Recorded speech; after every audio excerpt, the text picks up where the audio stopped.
Hey, everybody. This is Liz Larson. I am Liz Larson with the Cognomovement systems. And I have some super weird advice for you today. I know you guys are used to me asking weird questions, but this is some weird advice. And my advice is abandon all hope. Have you ever ridden the ride at Disneyland, Pirates of the Caribbean? And as you enter, it says, all ye who enter here, abandon all hope. Well, that's the message I keep hearing in my head about manifesting. So why would I say abandon all hope? I mean, doesn't that just seem like counterintuitive? Because we're always told we're supposed to think really positively when we're manifesting, and hope seems positive. So let me back up a little bit and I'll share with you the reason I'm saying this. So recently, Bill shared with me some videos of Helen Hadsell. Now, Helen Hadsell, if you don't know who she is, look her up. She is really great, just super cute little old lady, these interviews. But man, was she a powerhouse manifester. Helen Hadsell has the title of like most winningest person in history for competitions. You see, back in the day, and I don't think there is this so much anymore, companies would run contests.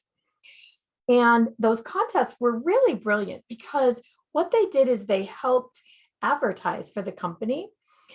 And they would have people write in like 28 words about the company or why they use it. And the companies would use those in marketing. It also gave them a pulse on what people were thinking about their product. So where they may not have thought of an angle, somebody entering these contests would have. Well, Helen Hadsell was really good at this. She was a writer anyway. But she used the silver mind method and she got to where she could win any contest, literally any contest, and she won hundreds. From things like, I think she said she won 3 different organs, like a piano, but an organ. She won a house, a Formica house, Formica countertops. We don't even do those anymore, but there was a whole Formica house. And Helen Hadsell had I would say it's a trick, but it's really a mindset about this that made it not only possible for her to win, but actually probable. And it has to do with hope. She didn't have any. Helen Hadsell did not hope she was going to win. She literally knew that she was going to win. The house, for example, she went to look at this house to decide if she wanted to enter the contest because she didn't know if she wanted the house, and if she entered, she knew she'd win. So she went through the house looking at it and decided, yes, she would take this house. And she started to plan for the furniture in the house. Now, if I remember correctly, she actually ordered the furniture long before she won the house. But there was a specific day that they were going to announce the prize, and she knew what they would do, that they would come to the house and surprise them with that they had won. So she told her husband the date and told him he would need to take off work that day. And she had won so much that he didn't even question it. And she told her kids, they're coming today to tell us we won the house. For God's sake, act surprised, right? This is how certain. And of course, they came and they gave her the house. Trips and trips and trips and trips until she got bored. She won. But what she did was she knew. She had certainty. And this is why I'm saying abandon all hope. Hope has a bit of a different energy. It's like, well, I hope it's coming. Like, please, please, please, please, please, outside ourselves. Trying to draw it in. It's kind of like courage on the Hawkins scale at 200, or it's at 200. and it's a little bit in and a little bit out. I always think of it like when you're a kid and you're on the diving board for the first time, or a high dive for the first time, and you really want to do it, but you don't want to do it. And you really want to do it, but you don't want to do it. Courage, it has a lot of energy, but it has about an equal amount of energy that holds you back. So it's really not the place you want to be. Hope is not where you want to be in manifesting. So Helen taught a really a simple thing that she called SPEC. And it's something that we teach in Cognomovement as well. We just use a little bit of different words, but I'll share hers with you. So SPEC is select. The word first one is S. Or choose. So Helen would get really specific about what she wanted. What did her family need next? Where did they want to go next? What place did they want to see? And she would choose and enter those contests. She didn't really enter contests that she didn't want to win because she knew she would win. And she'd end up with stuff she didn't need. So choose, get specific. Here's the interesting thing. You don't have to choose for the rest of your life. You really can choose just the next thing. And that's what Helen did. What would I like next? She wasn't looking 10 years out. She was just looking, this summer it would be fun to go to Russia or Poland or wherever she wanted to go. Oh, yes, I do think I would like a new house next. That would be good. Thank you. So what do you want next that you can put your sight on, that you could choose for sure? Bill and I were talking about this the other day. And if we had tried even to imagine where we would be, 6 years from starting Cognomovement, we couldn't even have dreamed it. Never, never, never could we have dreamed the things that have come to pass. We had an idea in mind where we wanted to go, but what we did is we just looked at what's next, what's now. What can we do next that will be the best for everyone that's working with us and that we're teaching, and for us too? What's next? So most people don't think about this, that you can just manifest now and now and now and now and now, like Helen did. What would I like next? So I would say that the main reason that most people don't manifest things is they never actually choose them. They kind of wishy-washy think about them, but they don't actually choose. This is what I'll have, by this time. Now, sometimes things don't come in exactly the package or the time frame that you're looking for, so you have to be a little bit open, but you choose. And Helen always selected or chose. Next, project. So she would see it in her life. And I always say that no manifestation happens in a vacuum. It fits into your life or it doesn't. And where manifestation doesn't fit in your life, this is where there's a problem. Actually, a big problem, because it means there's something at risk. Something has to be pushed out for that thing to come in. And sometimes we're just not ready for that. So we do have to be sure that our life is set up so that when that manifestation comes, we're ready. And we can welcome it into our lives without any resistance. So Helen says projecting it into your life, and I say work a timeline. Look at what would happen 5 minutes after you get that thing. Who's there? Where are you on the planet when that happens? Does it fit? Look a week later, a month later, a year later, and make sure it fits. And if it doesn't, make some adjustments. Prepare for this eventuality to come in your life, because if you're as sure as Helen Hadsell, that thing's showing up, and soon. So this is really something to think about. We usually want things and instantly start regretting that we don't have them. So again, there's that courage. It's like, come on, but wait a minute, come on, but wait, right? That push-pull. So that leads me to the next one, the expecting part. And this is what Helen had down cold, the expecting. She knew for sure it was happening without question, and was really at a place of what we call neutral. So it was coming. Yeah. Okay. Good. About this time next week, they'll be arriving with my gift. I'll be here. I'll make sure I'm ready. She fully expected. She did not hope. And this is why I'm saying abandon all hope. If you find yourself hoping, there's something you can do here. There's more work to do. And this is where Cogno movement comes in. This is where what we do really takes manifesting to the next level, because using the system, the Cogno movement system, you can get your body to neutral. What is hope? It's a feeling in the body. If I want it, but I'm afraid I might not get it, but I really, really want it.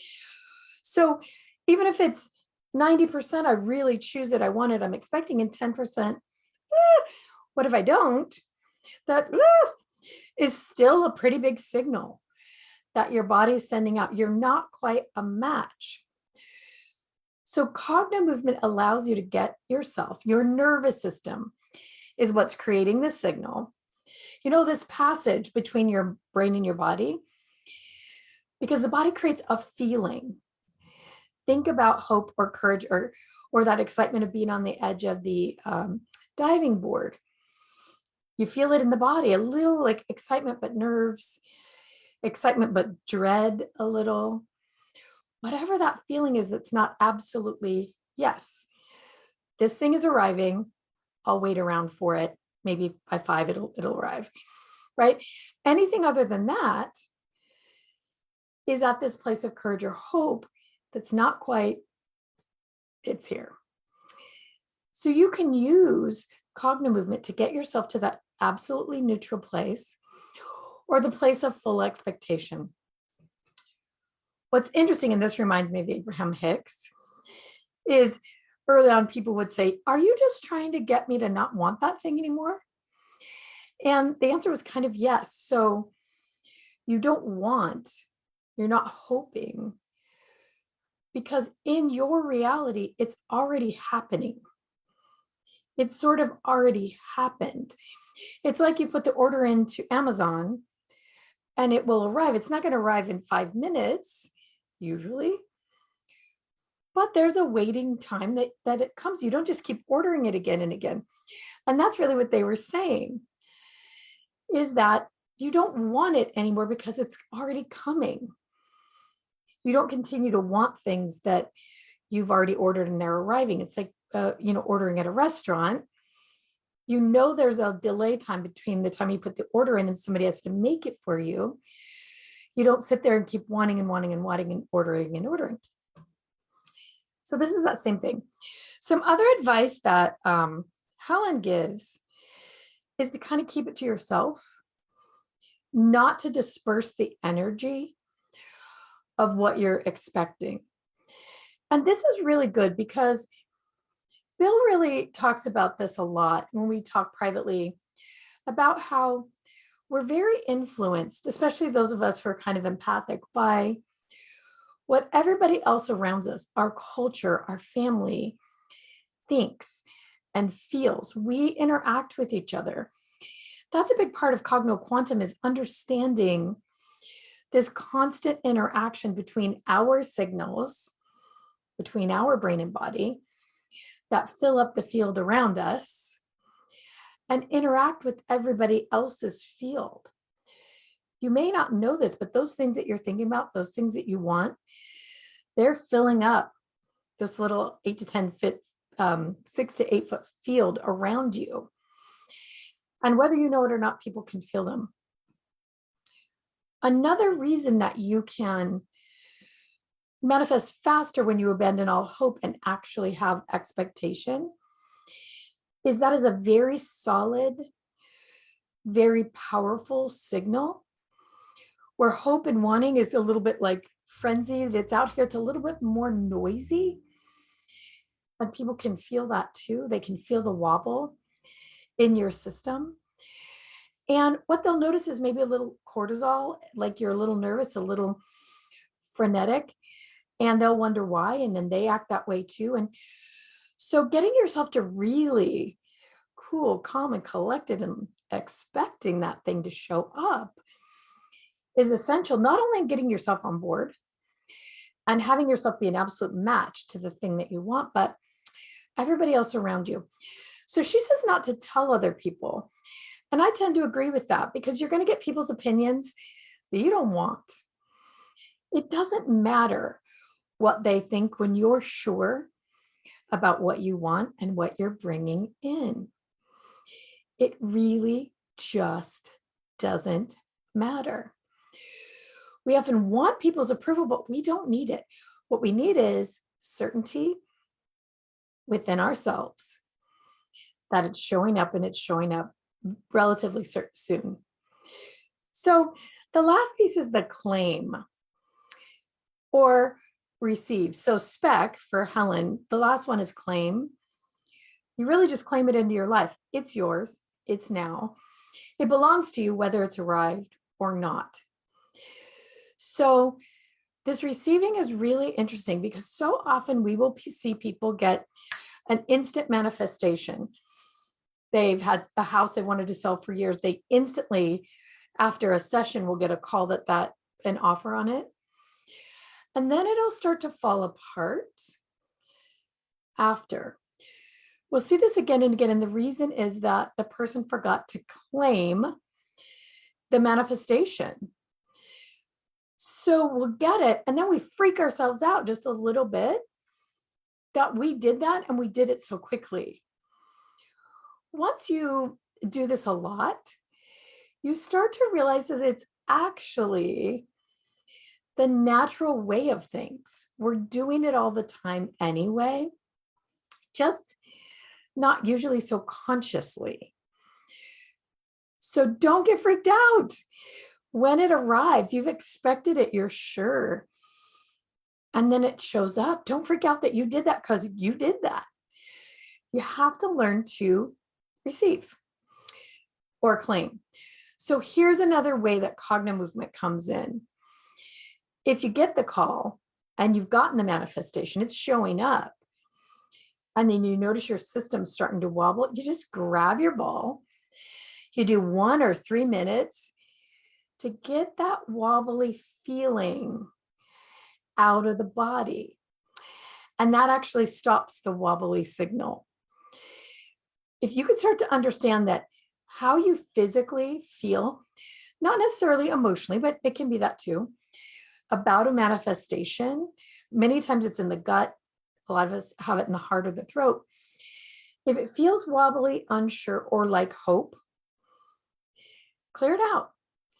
Get to the point of just absolutely knowing for sure that thing is yours and it's arriving. And use the system, use these tools that Cognomovement has to just get yourself in the absolute right signal sending mode. It only takes a couple of minutes. And if you follow what Hadsell did, Helen Hadsell, you can become exactly like her. We don't have so many contests now, but I've still heard there are plenty of people winning things every day.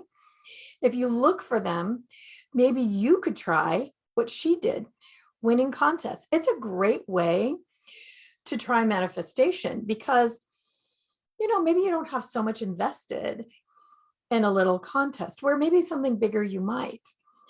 It's a great way to work your manifesting muscle. Choose, get real clear, select, project, make sure it fits into your life. Expect, know for sure that thing's showing up, and then claim it, receive that thing, and just be excited that you did move on to the next thing. All right, you guys. So that is my weird advice for the day. Abandon all hope and exchange it for true expecting and send in that signal of it's already mine. It already happened. Okay. If you guys want to know more about Cognomovement and manifesting, go to Cognomovement and click on our free book, Tiny Book of Manifesting, where we talk about more of this. If you don't have your basic training from Cognomovement yet, that is the place to start, because you will learn how to do this thing where you change that sensation in your body right now. And it works amazing for manifesting the first time you do it. You don't have to learn the whole manifesting system. That's just a massive bonus. But you can also change how you feel about something that's going on in your life, a problem that you have, things you want, something you want to learn, creativity, energy, focus, mood. All of that's a huge bonus side effect. But if you want to start manifesting, Cognomovement basic training is going to give you that tool that gives you the how. All right, guys, that's my weird thing for the day. I'll see you guys all again really, really soon. Bye.